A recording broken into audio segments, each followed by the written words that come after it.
لله رب العالمين والصلاة والسلام على أشرف الأنبياء والمرسلين حبيبنا مولانا وقدوتنا وأسوتنا وسيدنا محمد وعلى آله وصحبه أجمعين. سبحانك لا علم لنا إلا ما علمتنا إنك أنت العليم الحكيم ولا حول ولا قوة إلا بالله العلي العظيم. Alhamdulillah, kita sambung balik pengajian kitab Idaman Penuntut, dan insya-Allah kita sambung pengajian pada malam ini pada muka surat 29, perenggang yang kedua daripada bawah. Qala al-muallif rahimahullahu ta'ala wa nafa'ana wa iyyakum bi'ulumihi fid darain amin ya rabbal alamin. Kata pengarang rahimahullahu ta'ala, sebaliknya jika tiada boleh hendak disampaikan air di bawah kulupnya dengan sebab buta, nescaya wajib dipotong supaya ia celek. Kecuali jika uzur hendak memotongnya kulup, bolehlah orang itu semayang macam orang yang tak dapat air dan tanah untuk buat bersuci, meraihkan waktu dan wajib qada.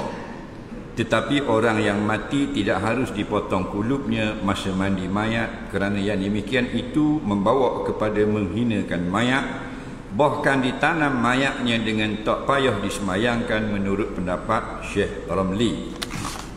Berkata Syekh Ibn Hajar, adalah disemayangkan juga dengan pakai tayamum, ganti daripada basuh kulup itu kerana darurah. Wajib juga dibasuh lubang dubur, dikembangkan sedikit waktu mandi macam ketika tengah berak. Baik, kita beri penghujung kaifiat mandi hadas. Mandi ni kita fahamlah mandi, dia ada kalanya wajib, dia ada kalanya sunat, dan biasanya harus. Jadi kita sebagai orang Islam wajib belajar fardu ain. Setakat mana fardu ain tu? Kalau dalam bab mandi, siapa kita reti mandi ni wajib, mandi ni sunat, mandi ni harus. Itu lepas fardu ain. Kalau dalam bab mandi, kan dia ulama dia pericikan. Kalau dalam bab tauhid, sekadar mana fardu ain? Kalau mengenal Allah, sekadar ni. Kalau mengenal malaikat, sekadar ni. Kita belajar sekadar tu tak apa, lepas fardu ain. Nak cari arti banyak mana pun tak apa dah. Masalahnya dak lepas fardu ain. Jadi dalam bab mandi, kata ulama, setakat mana fardu ainnya, yang wajib ni kalau tak tahu dosa. Dalam bab mandi kita ni tak kira orang kalau berang, kalau lupa mana pun, kita boleh tahu mandi sekarang ni, kalau aku mandi wajib, kalau keadaan begini sunat mandi, dan begini harus saja mandi. Sebab belajar fardu ain ini bukan dengar, kita dengar. Kita dengar riba itu haram, semua kan dengar. Dah mau belajar tak benda makna riba? Tak belajar. Dah riba haram lah. Dah riba tu benda tu aku tak tahu kan. Dah hukum haram. Dia gitu je. Itu kata ulama dimaaf untuk orang-orang dungu, orang yang akal je tak boleh nak pergi. Orang-orang dungu orang yang jenis lemah akal. Tak apalah, dimaaf pada syarak. Kita bukan orang lemah akal, orang pandai cari bitis kan. Jangan sekadar riba tu haram, tapi kita belajar apa makna riba. Gitu. Baik. Jadi antara mandi ni yang jadi wajibnya, ulama sebut ada 6 sebab. Yang pertamanya sebab keluar mani, yang kedua sebab jima', yang ketiga sebab haid, yang keempat sebab nifas, yang kelima sebab wiladah, beranak, yang keenam sebab mati. Kalau orang tanya sebab apa wajib mandi, kita pun bilang 6 perkara ni. Ni orang belajar fardu ain ni.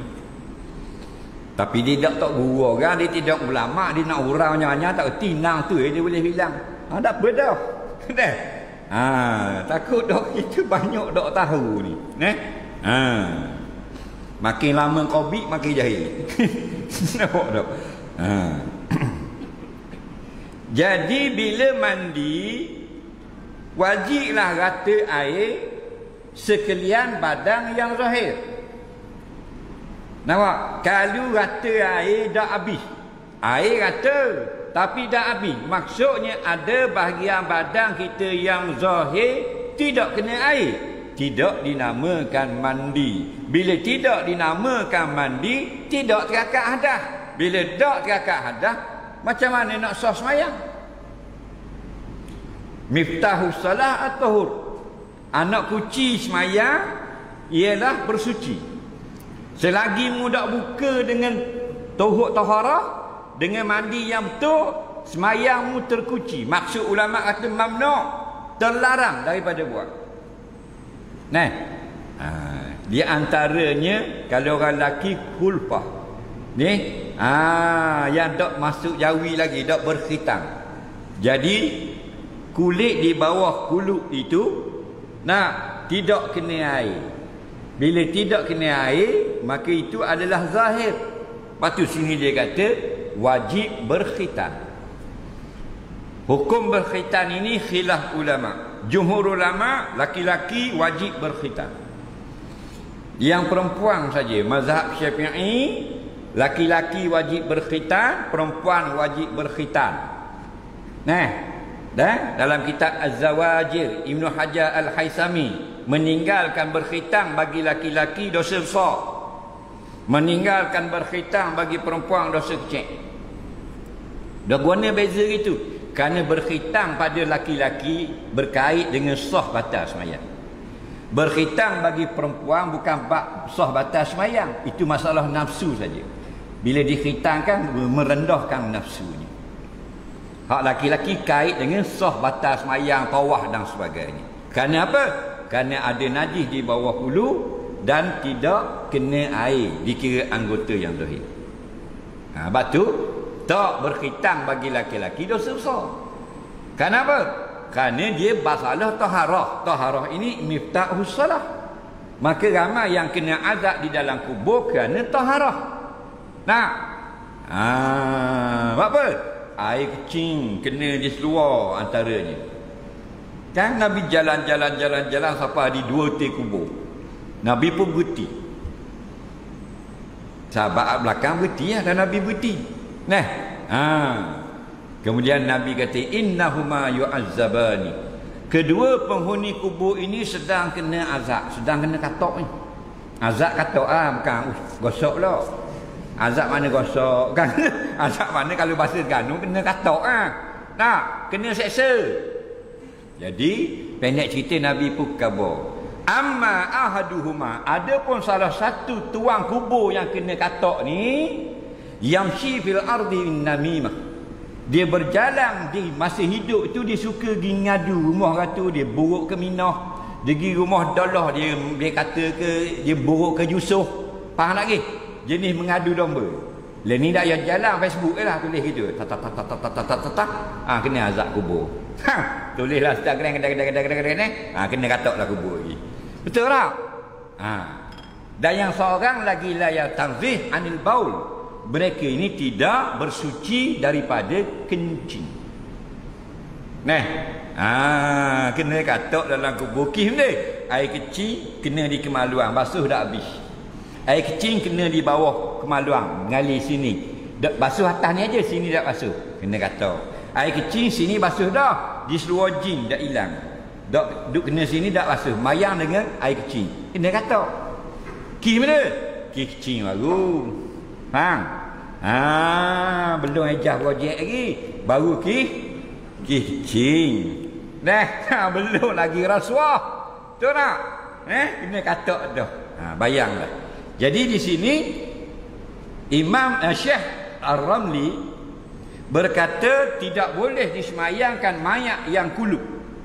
Kerana kita pergi buka kulub dia, nak kerak, nak buang, menghina mayat, mengaibkan mayat. Faham lagi? Maka tidak disemayangkan, didoakan.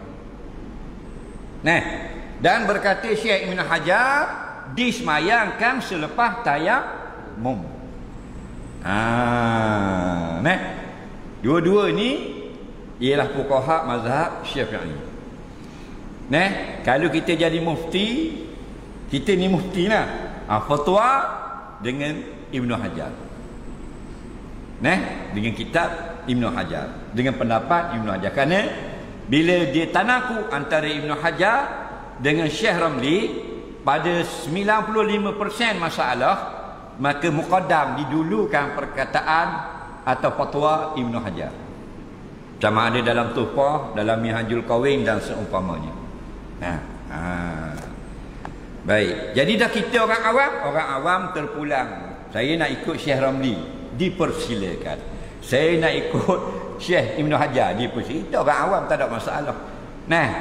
Tapi kalau fatwa ifta mesti kaul mu'tamad. Kaul yang mu'tamad, kalau rajih marjuh dengan kaul rajih, kalau asah dengan sahih dengan kaul asah. Dengan kaul yang lebih kuat untuk kegunaan orang awam. Kita nak taklid tak ada masalah. Sebab tu kita ni orang awam, kita bulu kucing banyak kena di baju, kita nak taklid pendapat yang kedua dalam mazhab, dimaafkan. Tak apa, loh gitu. Tapi kalau kita nak jadi mufti, nak fatwa, pendapat muktamad 2-3 helai dimaafkan. Lebih pada 2-3 helai tak boleh, tak sah semayang. Bulu kucing lekat di baju. Tapi kalau nak taklid, ikut kaul dhaif, pendapat yang lemah dalam mazhab Syafi'i, banyak pun maaf juga, asal jangan kita sengeleng bulu kucing. Nampak lagi? Jadi mana-mana kita nampak lagi pandangan-pandangan imam-imam syekh-syekh ni, kita nak taklid tak masalah. Yang nak boleh taklid ni kau sahabat kita, kau kawan-kawan. Kita kata pak mazhab haram ni, tahu dah haram, tapi saya taklid pendapat kata boleh. Dan pendapat kata boleh pun dia. Ulama mana? Bukan ulama, dia saing kita, dia pasal mozaik je. Hoi, tu tak boleh. Faham? Tak boleh. Dia nak taklid kau dhaif pun kau ulama. Faham lagi? Bukan kawan saya rodong punya kau. Ini banyak kan ni. Tolak hak ulama ambil saya rodong. Hak ulama tolak ambil kawan. Tolak hak ulama, tolak Imam Husain ambil anak beranak. Mana boleh agama tak boleh gitu. Nombor 1 kali ayat Quran, nombor 2 hadis. Kemudian ijma' ulama.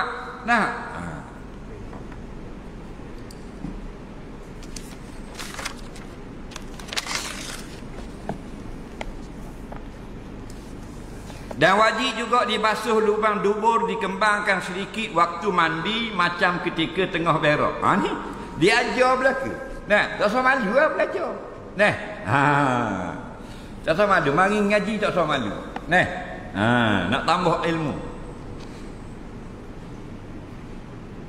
Dulu tahun 90-an. 96, 97 itu kan.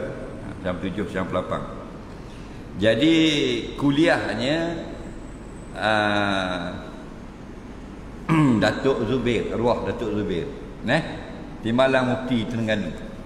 Orang sini kan Gelugur tau. Kuliah di Masjid Putih. Ada satu pejabat Masjid Putih, kita pergi Masjid Putih, dekat kita nak kona kereta tu, kalau masuk tu ada pejabat tu, kuliah dalam tu, ada 30 orang. Jadi semua dalam tu ustaz-ustaz belaka. Kita seorang cak yang dah biar nak tupang ngaji. Suka nak ngaji, biar tak anda pun. Nak ngaji juga ambil berkat tu guru. Ngajarnya almarhum Datuk Zubair. Ingat tak? Orang Bromo dia ingat lah. Jadi kitabnya Murni Muhtaj Syekh Khatib Syarbini. Jadi dalam ngajar-ngajar ni, bila ada masalah dihuraikan oleh guru, kita adalah dia akan confirmation, mana ulang, maknanya bertanya kepada seorang tua di belakang. Betul tak tu guru? Dia kata gitu. Dia tu guru dah ngajar depan. Tapi bila ada masalah hak pelik-pelik sikit, dia akan tanya, betul tak tu guru? Tu kata ya dah tu. Rupanya belakang tu tok guru duduk ngaji. Ni meja kita di depan tu sikit. Jadi mari direba piping, kita tengok orang mari piping pakai jubah, ngeserbang, bawa kitab. Anak murid duduk nada. Rupanya di rumah ngajar kitab besar dah. Ustaz penuh duduk di rumah petang-petang. Ulama dah umur dia dekat 80 dah. 70 hang dalam satu umur. Ngaji. Di rumah tu Ustaz Kuzar bersama mari nadah lagi dia. Mari nadah kita arak semua, kita dawi dak aja. Kita arak besar belaka dah. Gi ngaji lagi murni mustah. Dia baca di rumah kita tu, kita besar lagi. Nah. Tengok tak? Hemah dia panggil. Nah, tu dah tok guru dah. Ngaji lagi. Kita 3 bulan dengar orang ngajar. Oh, rasa macam Imam Hanbali dah. Ni cocok ni setan barang ya. Rasa hak ngajar-ngajar lah YouTube tu lebih kurang aku dah tu. Mana? Dah dia rasa lebih kurang dia. Tak nak kan. Allah Rabb. Tinggal tu. Ni buat pedoman, Maka kalau dia kata kita nak mandi junub, masa kita duduk dalam molek duduk, punggung kita ni akan terbuka. Sebab punggung kita ni sebelah, dua ti punggung. Faham? Bila kita bangun dia tutup gitu. Faham tak punggung ni ikut luar, ni ikut dalam Betul tak? Takut tak faham pula. Ikut dalam dia gini punggung kita. Ni celah betul tak? Bila kita duduk tinggal cakup, dia akan jadi gitu. Macam nak berak. Jadi gitu tak? Ni basuh air. Jadi kalau kita mandi junub, kita diri. Contoh. Berdiri dan air mandi junub tak kena celah ni. Tak sah. Sebab makna mandi sailanul ma' ala jami'il badani. Meratakan air pada sekalian tubuh. Termasuk celah ni. Makna zahir ni. Yang batin tak wajib. Dalam mata batin tak wajib. Dalam lubang hidung batin tak wajib. Dalam mulut batin tak wajib. Dalam lubang telinga batin tak wajib. Dalam lubang dubur batin tak wajib. Dalam lubang zakar tak wajib korek batin. Hak luar zahir wajib sampai. Nampak? Mandi tak payah. Ada ilmu sikit. Apa? Jadi dulu. Tak ada ilmu gonyoh pacabuk kulit. Nampak ilmu tak ada. Gonyoh pacabuk kulit duduk gini. Laki-laki perempuan. Tetapi kalau kita diri pun memang kita boleh masuk air celah. Kita rodok dengan kayu rata juga. Ada wajib duduk. Yang tok-tok guru, ustaz-ustaz duk mengajar wajib duduk cakung tu, maksudnya ialah jika berdiri tak rata. Faham? Jika berdiri tak rata, wajib duduk. Dia kata saya apa? Saya diri pun rata dah. Bak punggung saya jauh. Orang lain dekat saya jauh gitu punggung. Sini rata macam sepampok gitu. Tak apalah tu. Tapi manusia normal semua gini belaka ni punggung. Duduk buka. Diri tutup. Kita mandi junub atas aja. Nampak? Anak 4-5 ekor dah tu pik. Celah ni tak rata. Dah. Sah tak mandi? Tak sah dah, tak sah mandi, sah tak semayang.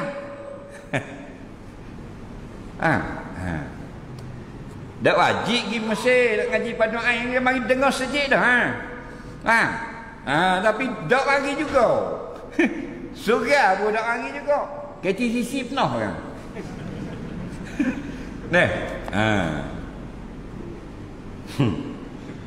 Kemudian dia kata sini sunat. Bukan wajib. Sunat. Dekat dubur. Dubur tu kemaluan belakang. Dabra. Asalnya dabrun. Makna belakang.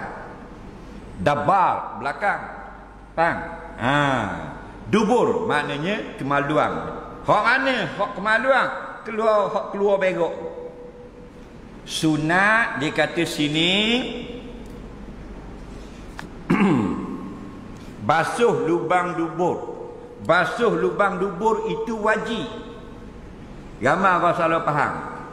Dan kembang. Kembang benda mana?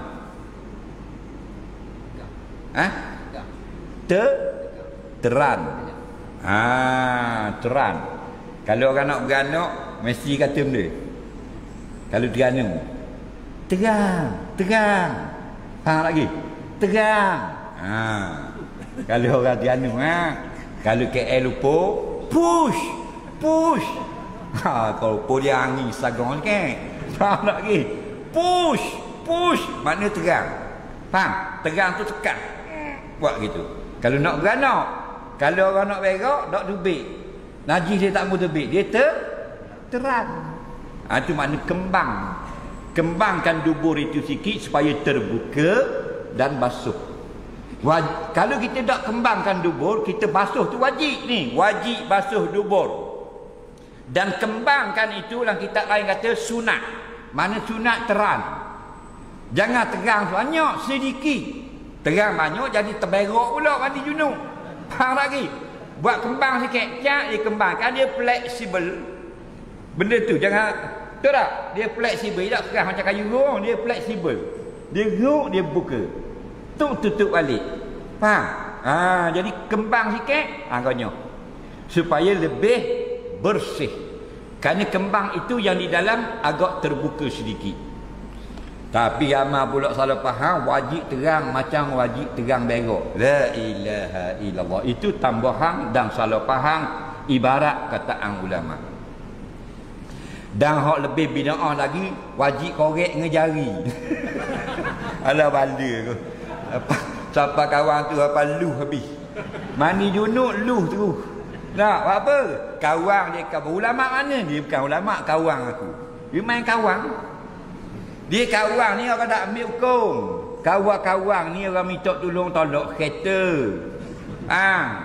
Punggah barang nak taruh itu baru kawan. Kalau nak ambil hukum jengkang kawan, ulama.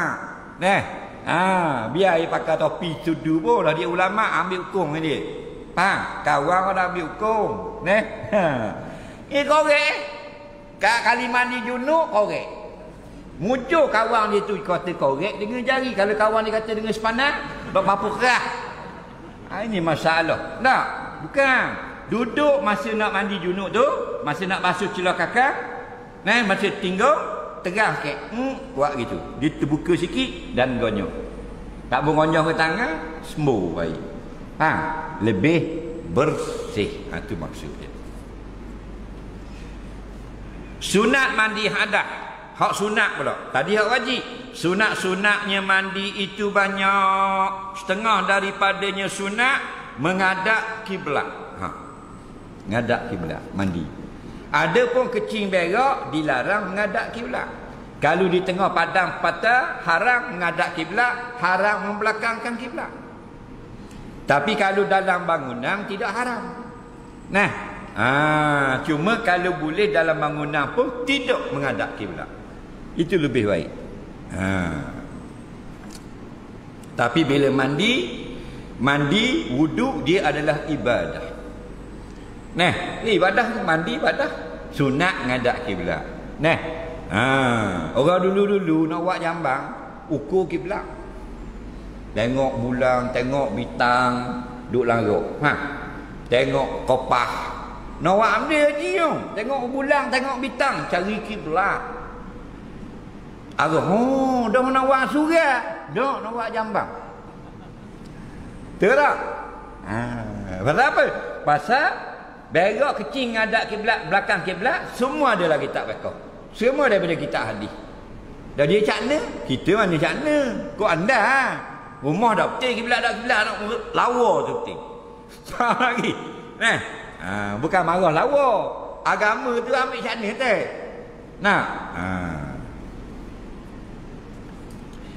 Tapi hak kita lah jambang di rumah tidak haram kalau menghadap kiblat belakang kiblat. Kata ni hak berak tidak ada bangunan. Nampak? Macam dulu 80-an ni tak ada dah hak berak patah. Faham lagi? Berak patah kan? Tanjung Subang Taki tu sampai ke Marang. Gelak-gelak lah darah naik tari sama duduk tepi patah. Tak apa boleh hukumnya. Tapi oleh kerana itu torik tempat orang lalu, wajib kena bersih. Makna kena gali lubang. Itu kambung kan. Faham tak? Tidak haram orang pijak. Mungkin 6.30 pergi berak situ. Lepas tu tak kambuh pula. Pukul 7 jogging bersama YB. Faham tak? Ada program berluah. kasut YB. Faham lagi? Ni masalah. Jadi kita haram pula. Nah, tapi tak ada dah ni orang gila. Besok kata tu bahkan mengadap bulan matahari pun masuk dalam larangan. Bulan matahari jangan buat main-main. Faham lagi? Kita semayang kena pertolongan matahari. Kita puasa raya pertolongan bulan. Tuhan buatkan buat saja. Jual beli kita perlu dah jual beli. Dacing. Membaca bismillahirrahmanirrahim ketika hendak berniat dengan niat zikir. Mana nak start mandi junub? Bismillahirrahmanirrahim. Panjang sangat. Paling kurang bismillah. Bismi dah boleh. Tak dapat pahala. Baik, kalau kita mandi itu di dalam jambang, dalam tandas, maka baca bismillah di luar pintu tandas. Kena ingat. Pergi nak mandi junub dalam jambang maka buka pintu, dah masuk lagi. Walaupun buka pintu lama kata buka dah, kaki dah melangkah lagi, boleh kata bismillah. Bismillahirrahmanirrahim. Untuk mula mandi lagi. Lepas tu masuk dalam. Faham? Doa-doa wudu, doa-doa lepas mandi junub. Oh ya, akulah jambang ni. Keluar dari pintu tandas. Dua-dua kaki duduk luar, boleh baca. Nampak? Kita baca tak? Masuk bilik air baca bismillah tak? Lepas tu baca doa ke tak? Dah. Kecil baca doa tak? Berok baca doa tak kita? Dah. Kalau tak macam lembu. Dia tengok lembu kucing sini. Cik Mak. Kena tengok lembu kucing. Jadi, dia baca doa. Dah. Kita dah baca lembu. Cuma semak lah kita lembu kalau peng. Bukan makna jadi lembu tu tidak. Macam kita ni macam haiwan nak tahu benda. Kan mak dia ajar, Allahumma inni a'udzubika minal khubusi wal khaba'is. Aku minta berlindung denganmu ya Allah. Aku masuk pada tempat yang kotor ini daripada segala kotoran, pada perkara yang tidak baik. Kan kita beza ke kita ni dengan orang kafir. Orang kafir baca tak? Tak. Jadi kita orang beriman baca ku.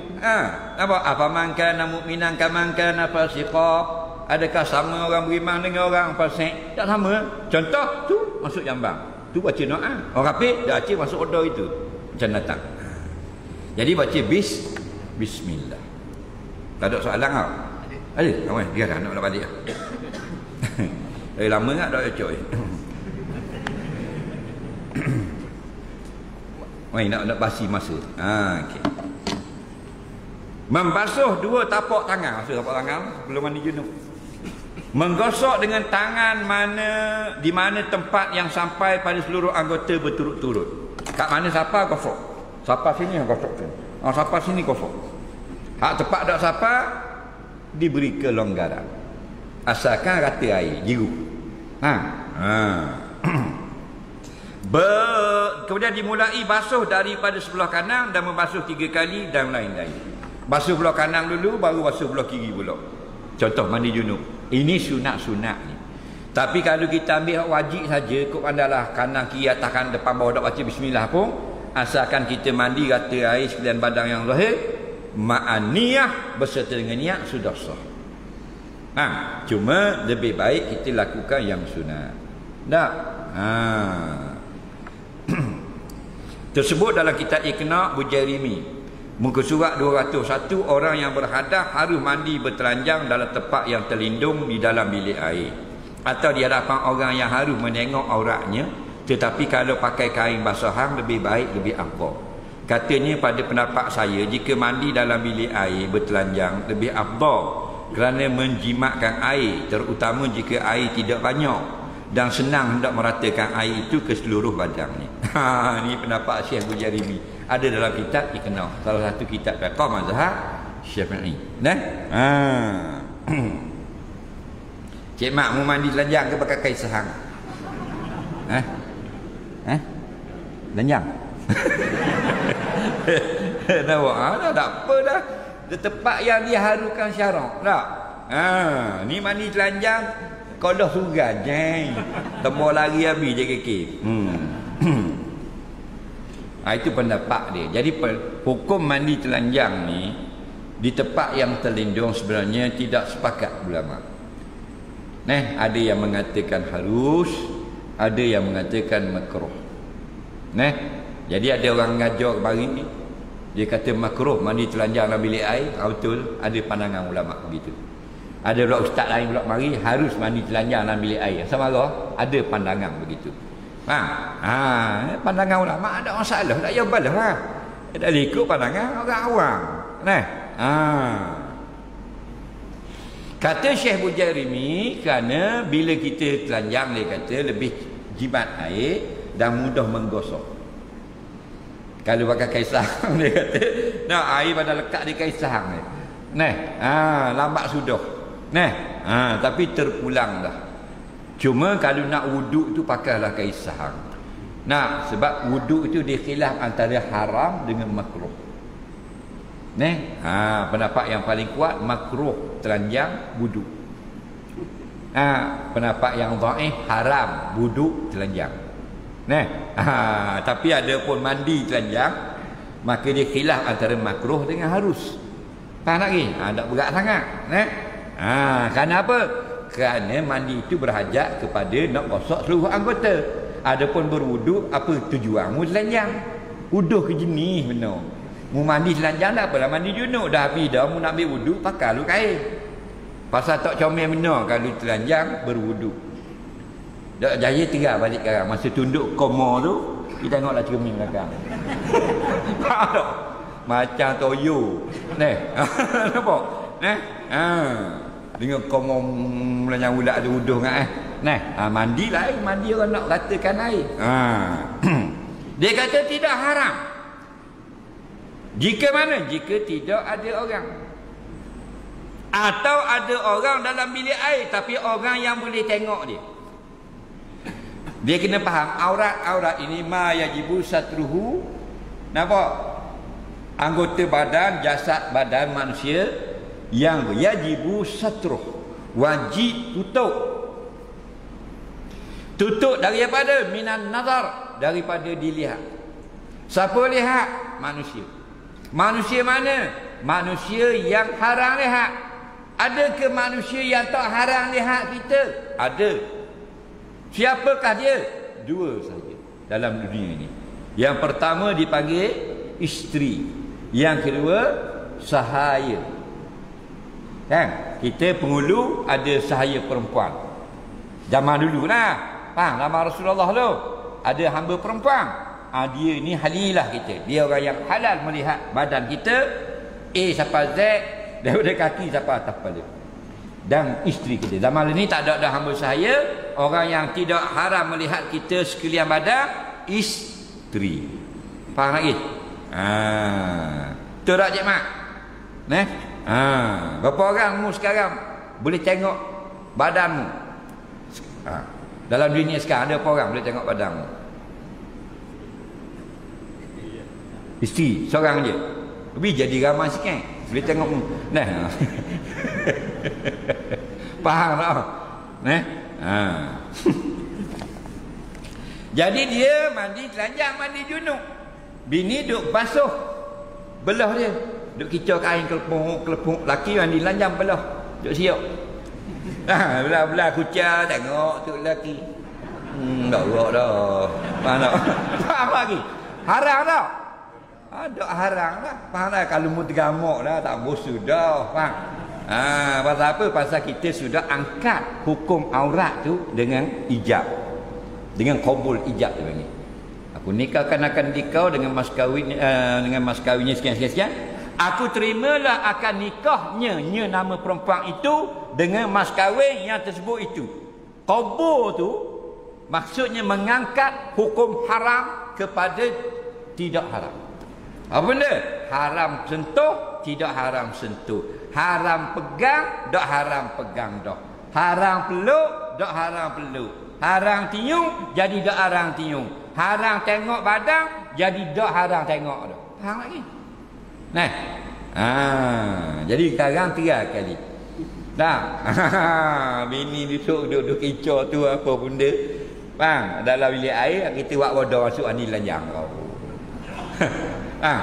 Tengok bini kita kata gua ni. Bini kata, abang ni tak tahu. Tengok kejut kau bini tau. Tapi jadi semangat mula dah seronok. Buatlah lu ayah haji kan. Itu kena faham. Bukan izin suruh buat itu, nak royak, nak khabar. Haram telanjang jika ada mata-mata yang haram melihat. Melainkan mata yang tidak haram melihat. Dia gitu. Dan ulama menambah lagi kanak-kanak yang lam yazharu ala auratin nisa, yang belum faham soal aurat. 2 tahun, 3 tahun ke bawah, dia tak erti. Itu tak ada masalah.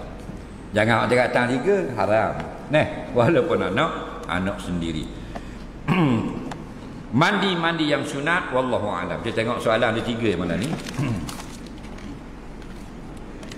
Soalan yang pertama, apakah hukum vaksin? Ada selalu dah. Cari balah belaka ni. Apa pendapat tentang kerajaan Taliban? Dia hutang alun, lepas tu dia tak mampu settle hutang. Lepas tu dia buat janjian lacurkan anak dia untuk settle hutang. Maksud huwa dalam surah Al-Ikhlas. Apakah hukum laki-laki pakai rambut palsu untuk photoshoot? Ada ustaz mengajar saya dengan doa berlindung Allah dalam diri aku dan aku berada dalam kalimah la ilaha illallah. Adakah dibolehkan? Dapat ustaz tentang kerajaan sekarang, kerajaan yang ingin jaga agama atau tidak? Baik parok ni. Adakah hukum tak ambil vaksinnya adalah berdosa, dan hukum yang dibuat oleh pemimpin sekarang kalau tak ikut berdosa?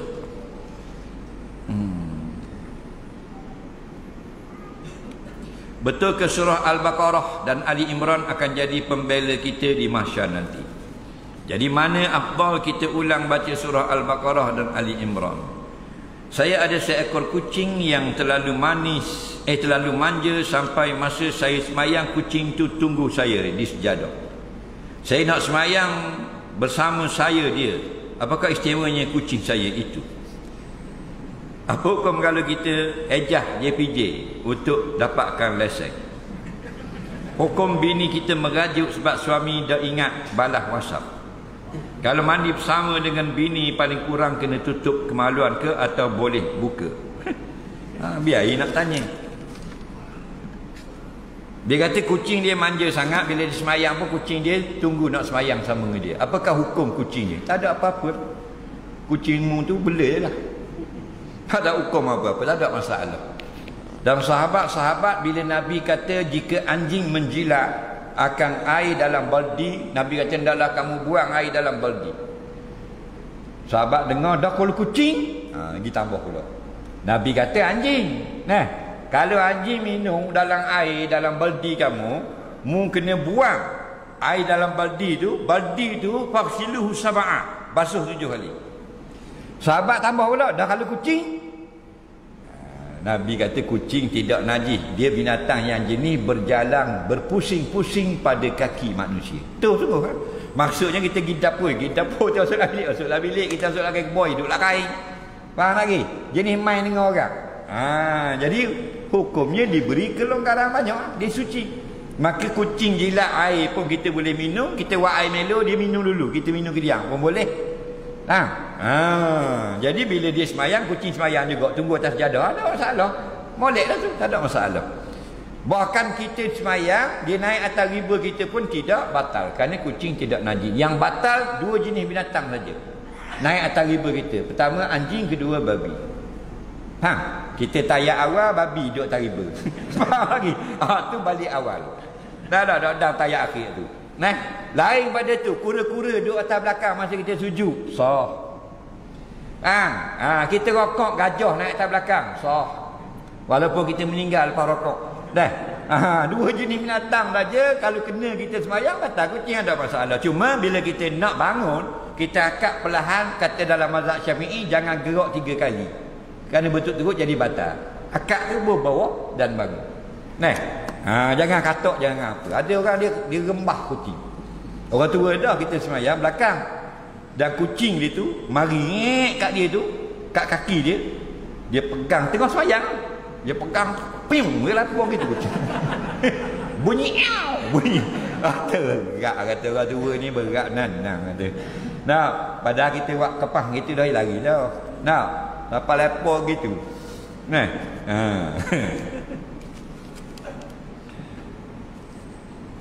Adakah surah Al-Baqarah, Ali Imran akan bela kita pada hari kiamat? Tak. Dah yang betul bukan Baqarah, Ali Imran. Semua surah dalam Quran. Nabi kata ikra'ul Quran fa innahu jaa yaumal qiyamah syafi'an li ashabi au kama qala. Bacalah kamu akan Al-Quran, bukan Baqarah, bukan Ali Imran.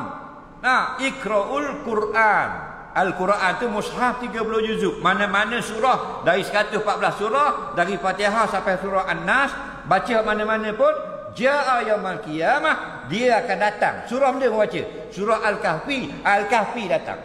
Surah dia membaca dulu dalam dunia surah Sulaiman lagi. Sulaiman surah semut tu lah. Nah, kita baca surah Al-Hadid surah Al-Hadid mari. Kita baca surah Al-Ikhlas mari. Mari apa? Syafi'an li ashabi. Apa makna syafi'? Diberi izin oleh Allah untuk memberi pertolongan atas kesusahan yang kita alami di padang mahsyar. Bukan dalam syurga. Faham? Di padang mahsyar.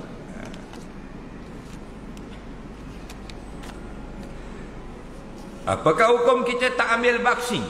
Adakah berdosa? Vaksin ni masuk dalam bab berubat. Nabi kata tadawaw wala tatadawaw biharamin. Berubatlah kamu. Dan jangan kamu berubat dengan cara yang haram. Kita ambil berubat dulu. Tadawaw, berubatlah. Baik, berubat ni dalam kitab-kitab syarah hadis ada dua hukum ulama. Pertama, maksud tadawaw ini dia fi'il amal. Dia asal ni al-aslu fil amri yufidul wujuba. Dan kaedah fiqh asal suruh mana wajib. Maka tadawaw ini mana wajib berubat. Ada pendapat ulama itu. Dan pendapat yang kedua, tadawaw ini bermakna sunat berubat. Dan ada pendapat yang ketiga ulama fiqh, tadawaw ini maknanya suruh dengan makna harus. Mudak berobat pun tak apa, mun berobat pun boleh. Tapi kalau mun nak berobat, wala tatadawaw biharamin, jangan dengan kaedah yang haram. Nak buat lagi? Waktu orang buat hospital, tak kira topik ke sesen ke, topik India tak apa, jangan cara haram. Faham? Tidak kait dengan agama. Doktor kafe ke, doktor Kristian ke, boleh lagi. Faham? Yang tak boleh bukan ki agama doktor tu. Cara merawat itu jangan cara haram. Nah, jadi ada penyakit yang bila kita sakit baru makan ubat. Nah, kita pening kepala baru makan Panadol. Kita kena gatal dah baru dia buat gatal pun. Tapi kalau vaksin itu dia berkait dengan kuman daripada dia dibuat daripada kuman yang asal membawa penyakit. Sebab tu Tuhan buat kuman ni dia ada dua, kuman baik, kuman jahat. Positif negatif. Faham? Dalam badan kita ada bakteria yang baik. Ini kajian. Nah, ada kajian. Dia lebih tahu, kita ikut dia. Dalam bab ni takkan kita nak ikut orang benda gaus seming.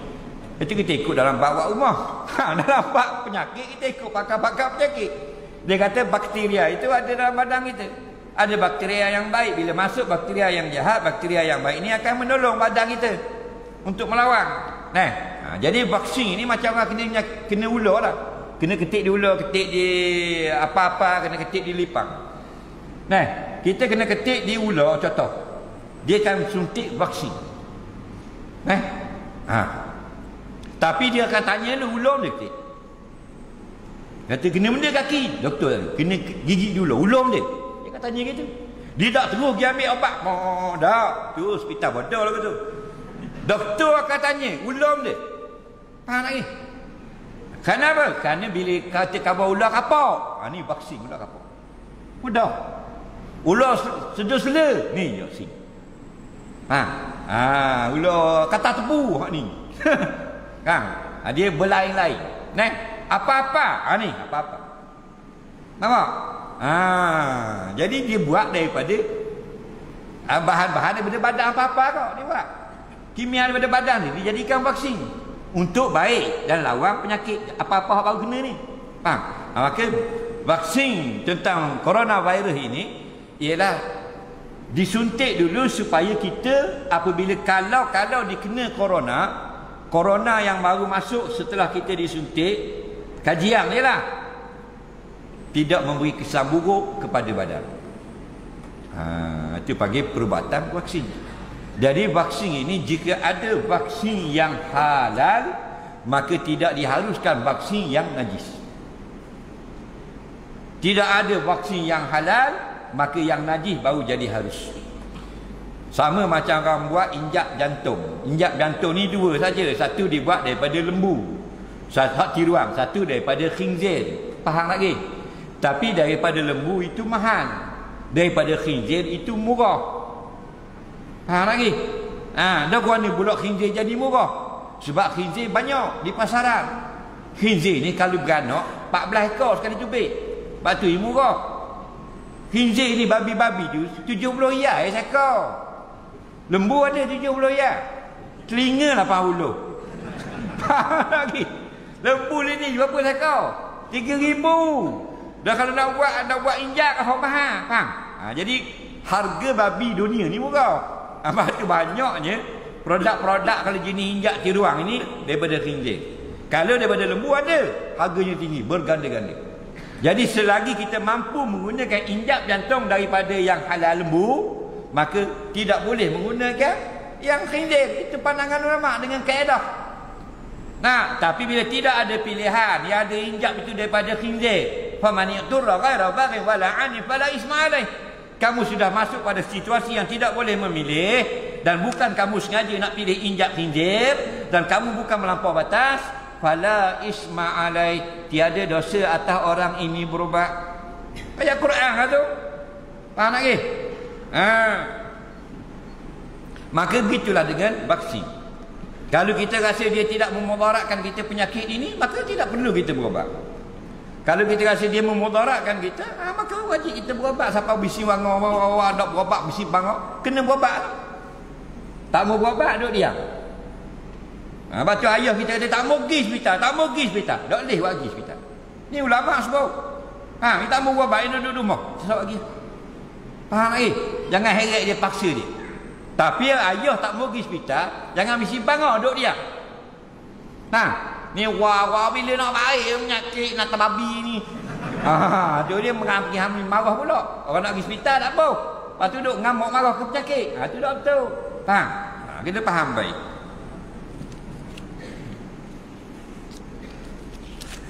Kerajaan suruh kita ambil vaksin. Mana gitu? Memang kalau kita jadi kerajaan, kita suruh orang berubat tak? Nampak? Cuma dia tidak atas macam dalam rumah. Kerajaannya 2 orang je, mak dengan ayah. Lepas tu rakyat 3 orang, mudah tu. Bila jadi betul sebuah negara, payah. Ni yang Perdana Menteri, ni Menteri, ni sulit, ni pegawai kesihatan bercabang-cabang kali. Kadang-kadang betul salah orang, kadang-kadang jadi gayok. Masalah tu banyak. Soalan seterusnya, apakah hukum orang lelaki pakai rambut palsu? Baik, dia pakai rambut palsu ni hukumnya harus orang lelaki. Bila rupanya buruk tak pakai rambut palsu. Kau tengok kau tembak lagi. Kereta tengok accident, kau tengok kepala dia. Faham lagi? Uduhnya kepala. Dah sini sikit rambut, sini sikit rambut macam jin. Faham lagi? Dia pakai rambut palsu jadi comel. Hukumnya harus. Faham? Dengan syarat dalam kitab tu ada Baharul Mazi, Syarah Tirmizi. Hendaklah rambut palsu itu daripada bukan benda rambut manusia, bukan rambut bulu yang najis, dibuat daripada bahan yang suci macam plastik. Hukum ada belaka tau. Tapi dia photoshoot, dia nak pakai rambut, dia tak ada rambut, dia ada rambut. Harus. Yang tak boleh dia buat dia jadi perempuan. Faham? Dia laki-laki dia buat rambut perempuan. Ambil rambut jadi rambut perempuan. Itu tasyabuh, dilarang syarak. Faham? Yang boleh sekadar nak bergurau, boleh. Kita jadi puang gurau, boleh. Gurau di mana? Dalam tali WC. Kan gurau dengan anak-anak. Faham? Anak kita nangis, kita pun ambil kain telekung bini kita buat pakai. Adik buat jadi mok. Tu bagi gurau. Bukan dia pakai telekung tu dia tasyabuh bin nisa. Itu saja boleh. Buat pakai baju kelawar mak dia, buat jalan. Anak-anak dia suka lah. Tadi anak dia nangis. Itu dibolehkan. Tapi jangan buat pergi kedai.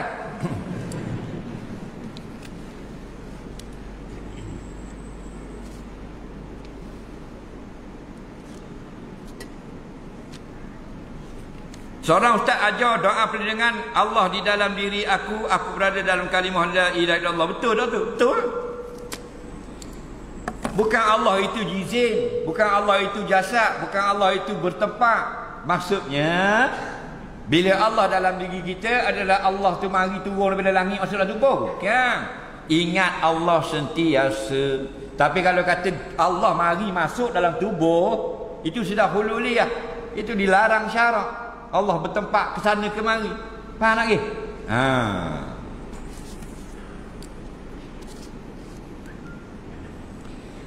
Dia kata Allah masuk dalam hati aku, maksudnya hati itu tempat ingat Allah. Bukan Allah masuk masuk dalam hati diramang. Dah hati Yusuf.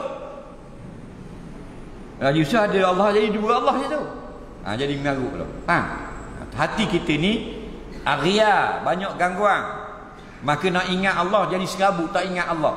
Bila kosongkan hati, tu ingat Allah. Kita pun takbir Allahu Akbar. Bila salam Assalamualaikum Allah, baru nampak dunia. Itu tujuan ni, nak Allah masuk hati. Yang ini hadir hati ingat kepada Allah. Bukan Allah tu macam mak masuk dalam hati kita. Allah bukan berbentuk, bukan berjisim, bukan bertubuh, bukan makhluk. Soalan yang kedua sebelum akhir. Kita ejah dengan JPJ untuk dapatkan lesen. Boleh? Apa boleh? Tidak nak ejah dengan dia, lesen bomba. JPJ?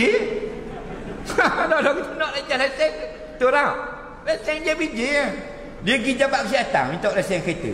Boleh. Dia pergi RTM, minta lesen lori. Tak, JPJ. Yang tak boleh rasuah. Atau hak orang lain kita potong buang, boleh duit kita atau haram. Kabel boleh. Kabel ni memudahkan urusan. Yang tak boleh kabel ni hak orang, bahan kita. Faham lagi? Guna kabel, projek tu patut diundi. Tapi kita rapat dengan YB, rapat dengan Exco, ejah terus direct duit kita. Menapikan orang lain, makan haram. Faham lagi? Ada pun yang kata ejah-ejah ni tolong permudah. Itu boleh. Faham? Tak boleh rasuah, tak boleh zalimi hak orang. Itu tak boleh. Faham lagi ya? Jadi kata nak ejah lesen lepas dengan JBJ, memang orang ikut JBJ. Bukan dia RTM. Cuma hati-hati jangan sampai ada rasuah di situ.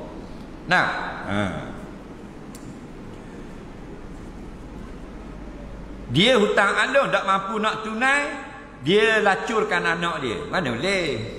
Hutang alung tu muamalat riba tu haram dah. Mudah dah bayar lagi. Setuju berhutang cara riba tu dipanggil muamalat cara haram. Dosa dah gitu.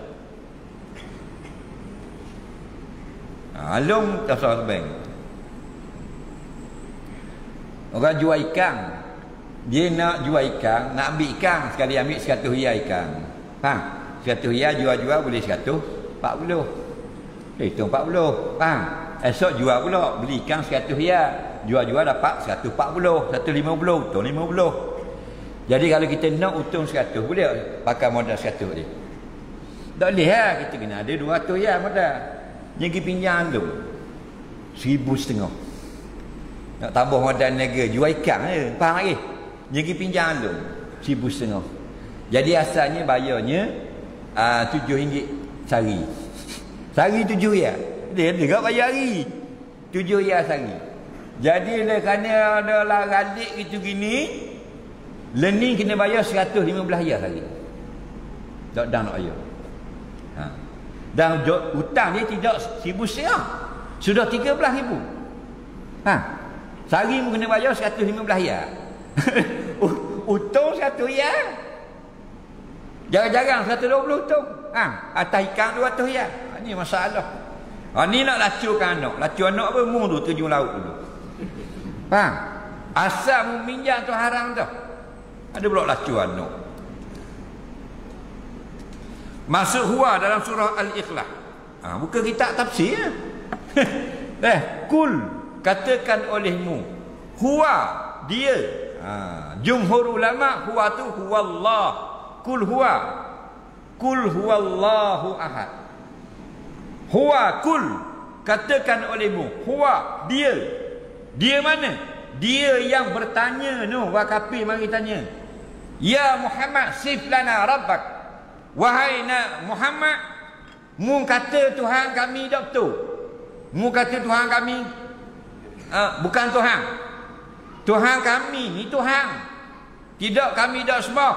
Tuhan kami ni ada daripada temaga, ada daripada kaca, ada daripada kayu, tabung pun ada. Faham? Sif lana rabbak. Okey, Tuhan kami kaca, ada kayu, ada batu pun ada, temaga pun ada. Dah Tuhanmu pun ada. Bila orang kafir tanya gitu, Nabi turun ayat kul huwallahu ahad. Allah turun ayat kul, jawab wahai Muhammad. Huwa, dia Tuhan yang orang kafir tanya tu. Allahu ahad, Tuhan yang bernama Allah, lafzul jalalah, yang ahadun, yang satu. Tidak dua, tidak ramai macam tok ekor, itu bukan Tuhan. Nah, apa tu pandangan yang muktamad, tafsiran yang paling benar, yang sahih ialah kembali marji' dia kepada lafaz Allah. Nah, kerana orang kafir ni mari tak tanya tentang Nabi, mari bertanya tentang Tuhan yang Nabi dakwakan sebagai Tuhan yang benar. Nah, maka turun ayat kul huwallah. Huwa, dia yang dibertanya orang kafir ni, Tuhan ni dialah Allah yang ahad. Ketah yang terakhir, kalau kita hukum bini merajuk sebab suami dah ingat balas WhatsApp dia. Merajuk ni biasalah orang perempuan. Hijau kita ni orang laki-laki memujuk. Faham lagi? Kita nak kahwin dengan seorang isteri solehah yang tidak merajuk. Mana ada? Nak cari duana. Faham lagi? Nah, nak cari duana. Orang perempuan nak kahwin dengan orang perempuan tapi macam laki-laki. Mana ada? Puan dia puan. Apa dia perempuan ni? Keperempuanan. Antaranya suka merajuk. Dah tambah kita nak apa hendak ngajuk. Ada mun nikah dengan semai. Mun nikah dengan Daud, mun nikah dengan Gamang. Faham tak? Barulah dak ngajuk. Bila sebut puan mengajuk tak? Bini mu mengajuk. Bini mu mengajuk. Bini ada mengajuk. Dia baru nikah mengajuk dah. Faham? Mu cek mak so kira lah. Faham tak? Ngemu ngajuk. Biasalah tu. Biasalah tu mengajuk. Cuma gitulah. Orang perempuan ini di sini ni. Kalau kita tak balas WhatsApp dia, surat dia lah dia atas, kita lambat balas, dia belebel. Tapi kalau kita 3 jam tak balas tak apa tau. Tu kena terima ya. Bahasa duk bisingnya. Faham? Kita dia atas WhatsApp, kita dah tengok bawa kereta ting bini kita. Abang ada kat mana tau? Dah kita tengah bawa kereta. Nak jawab ke mana tau? Kita tok dulu telefon. Nak pergi tangga siapa? 5 minit lagi siapa? Si pandakku. Siapa dino api merah kita nak jawab. Dah jawab. Halo dah. Apa dah jawab rasa? Ada dana. Betul tak? Kena terima penyakit dia tu. Asal marah jenis pesing gitu. Dia kurang main. Faham lagi? Faham lagi? Ada kurang situ sikit. Faham lagi? Terima dah. Apa terima? Kita mesej 3 jam ni tak baca tak apa. Kita tak arah pun. Tahu dah mu orang laki-laki. Mu qawam, mu bah, mu pemimpin rumah tangga, mu memang gagah. Nu yang kena pimpin makmum. Dah kau cerita, terima je lah. Padang gitu. Semua dah mandek kau puang, kita kena sabar ni. Dah, sekarang mu boleh hasil dia, malah sekarang. Betul tak? Lepas tu Nabi kata, bila mu tak suka satu benda pada bini mu, jangan siapa mu sepak terajang dia. Sebab sekarang mu cari dia pula tengah malam. Faham? Maksudnya, ada benda yang kita tak kenal tentang bini kita. Betul tak? Tapi ada benda yang kita perlu. Faham lagi? Tengok pada gocoh tengah hari tadi, jangan. Malah sekarang, ya. Tak anda tu. Dah. Faham lagi? Terimalah kelemahan. Memang berakhir ngaju. Memang kalau kita nak kira keburukan kelemahan itu bertambung tak payah secara. Memang gitu. Kalau kita bincang PT dia, kita pakai PT dia dulu. Pakai PT awak 20 ya. Oh, dah ni rumah, hanya je. Bila nak ayah kan? Bila nak ayah kan? Bila nak ayah kan? PT kita 3,000 senyap kan? Tahu tak? Iwak dah, wak ilmu kenyang. Terima lah. Bini bapa memang gitu. Kalau dua kau baru masalah. Kalau pak menengok tidur bawah tu. Nah, jangan marah benda-benda. Biar dia mengajuk ke apa, kita pujuk kita oleh 5 nanjang tu, buat kerah kan? Tak jadi apa ke? Pujuk pula. Ni nak pergi KTCC yang awak ambil 300 yang awak beli. Apa? Yang molek selalu lah. Baca ayat Quran dia apa? Boleh tu. Kalau mandi dengan bini paling kurang kena tutup kemaluan ke atau tidak? Kau pandamu dah bini mau. Faham? Mau nak tutup tahu nak bercetong tak apa. Dah. Mu tak mau tutup ke mu nak orang gonyoh dah. Tak ada masalah. Dan Rasulullah diceritakan oleh Aisyah mandi bersama dengan isteri. Mungkin sekarang tanya lagu hak kelakuan mandi dengan isteri. Faham? Jadi bila kita mandi seorang-seorang ni boleh, hukumnya harus, tak ada masalah. Ada orang yang dia privacy, sampai bini dia pun tak boleh tengok dia mandi. Tapi kalau kita nak sentiasa rasa senang hati, tidak ada berbala, baik, makin rapat dengan isteri, mandi berdua. Tak mesti mandi junub lah, mandi hari-hari. Adik kerja sekarang pukul 5. Ni nak andi, andi. Atau mesej 15 minit kan, jangan mandi lagi, tunggu aku balik tu. Seronok. Tahu tak? Kita jiruh bini kita, bini kita jiruh kita. Dia ambil ubat gigi dia buat ngecik atas belakang kita. Kita pun jiruh nala atas kepala dia. Nampak? Gurau-gurau. Lepas tu boleh anak pula. Tak? Itu cara. Jadi tak ada masalah. Sebab aurat-aurat ini yajibu satruhu anin nazar, wajib tutup aurat ni daripada pandangan siapa? Orang yang haram memandang. Dengan ijab qabul maka tidak ada haram memandang. Wallahu subhanahu wa ta'ala alam. Allah manfa'na bima 'allamtana, 'allimna bima yanfa'una, rabbana zidna 'ilma, rabbana atina fid dunya hasanah fil akhirati hasanah wa qina adzabannar. Sallallahu ala sayyidina Muhammadin wa ala alihi wa sahbihi wasallam. Walhamdulillahirabbil alamin. Assalamualaikum warahmatullahi